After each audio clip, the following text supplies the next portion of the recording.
UP का जनपद कौशाम्बी, जहां वक्फ बोर्ड की भूमि पर हुई कार्रवाई अब पूरे प्रदेश के लिए एक नजीर बनने जा रही है। यहां वक्फ बोर्ड के अवैध कब्जे से 96 बीघा बेशकीमती जमीन मुक्त कराई गई है, जिसे अब सरकारी खाते में दर्ज करवा दिया गया है। बता दें कि 96 बीघा की ये जमीन कौशाम्बी के कड़ाधाम इलाके में थी। अब इस मामले की पूरी रिपोर्ट एडीएम न्यायिक द्वारा केंद्र सरकार को भेजी गई है, जिसे सरकार ने भी स्वीकार कर लिया है। जानकारी के अनुसार सिराथू तहसील के कड़ाधाम में 96 बीघा जमीन का प्रकरण साल 1950 से कोर्ट में चल रहा था, लेकिन निस्तारीकरण नहीं हो पा रहा था, जिसके बाद मामला तत्कालीन एडीएम न्यायिक डॉक्टर विश्राम की कोर्ट में चला। शासकीय अधिवक्ता शिवमूर्ति द्विवेदी ने प्रकरण का गंभीरता से अध्ययन किया। इसके बाद कार्रवाई शुरू की। सभी बिंदुओं की बारीकी से छानबीन करने के बाद आखिरकार वक्फ बोर्ड से 96 बीघा जमीन 1 साल पहले वापस ले ली। इस जमीन को सरकारी खाते में दर्ज करा दिया गया है, जिससे वक्फ बोर्ड की जमीन की देखभाल करने वाले तिलमिलाए थे, लेकिन उनकी दाल नहीं गली थी। अब पूरे प्रदेश में कार्रवाई शुरू हुई तो तत्कालीन एडीएम न्यायिक की कोर्ट में चली कार्रवाई का ब्यौरा मांगा गया। 6 बिंदुओं पर कार्रवाई के लिए शासकीय अधिवक्ता ने शासन को सुझाव भेजा। ये सुझाव स्वीकार कर लिया गया है, जिससे डीएम और अन्य अधिकारियों का मनोबल बढ़ा है। भारत सरकार जो है वक्फ बोर्ड की संपत्तियों के विषय में एक नया बिल लाने का प्रस्ताव किया है, जिसमें संपूर्ण भारत के बुद्धिजीवी वर्गों से सुझाव मांगे गए हैं। विशेष तौर पे जो न्याय विधि से संबंधित है उस पे सुझाव दिए गए हैं। मैं भी अपने पर्सनल कैपेसिटी से, सरकारी अधिवक्ता के नाते नहीं बल्कि व्यक्तिगत कैपेसिटी से 4 सुझाव हमने भी भेजे हैं, और हमको जो वहाँ से रिस्पांस आया है वो ये मानक कहा गया है कि आपकी बात विचार के लिए स्वीकार कर ली गई है।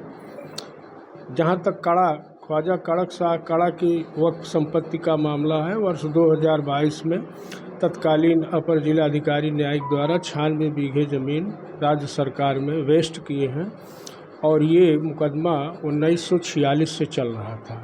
इसमें कहा गया था कि अलाउद्दीन खिलजी द्वारा माफ़ीनामा के तहत हमको ये ज़मीन मिली थी।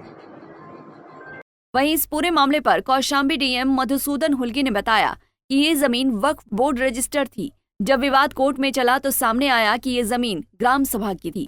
फिर इसकी जांच की गई। इसके बाद कोर्ट से आदेश मिला और सामने आया कि ये जमीन ग्राम सभा की ही थी, जिसके बाद इसको वापस ग्राम सभा में दर्ज करवा दिया गया। वक्फ बोर्ड में पहले रजिस्टर्ड था, फिर जब डीडीसी न्यायालय में वाद चल रहा था उससे ये पता चला कि ये बहुत सारा ज़मीन ग्राम समाज की ज़मीन थी, और उस पर यह पता लगाया कि क्या किस श्रेणी में दर्ज था, और क्या ग्राम समाज की ज़मीन थी, क्या काश्तकारों की ज़मीन थी। इस समस्त बिंदुओं पे जब डीडीसी न्यायालय से ये परीक्षण किया गया कागज़ों का, उसके क्रम में न्यायालय से आदेश भी हुआ कि ये ग्राम समाज की ज़मीन है। तो इसलिए 96 बीघा की ज़मीन है, जिसको वापस ग्राम समाज की ज़मीन में दर्ज किया गया, जो पहले वक्फ बोर्ड के इसमें दर्ज था।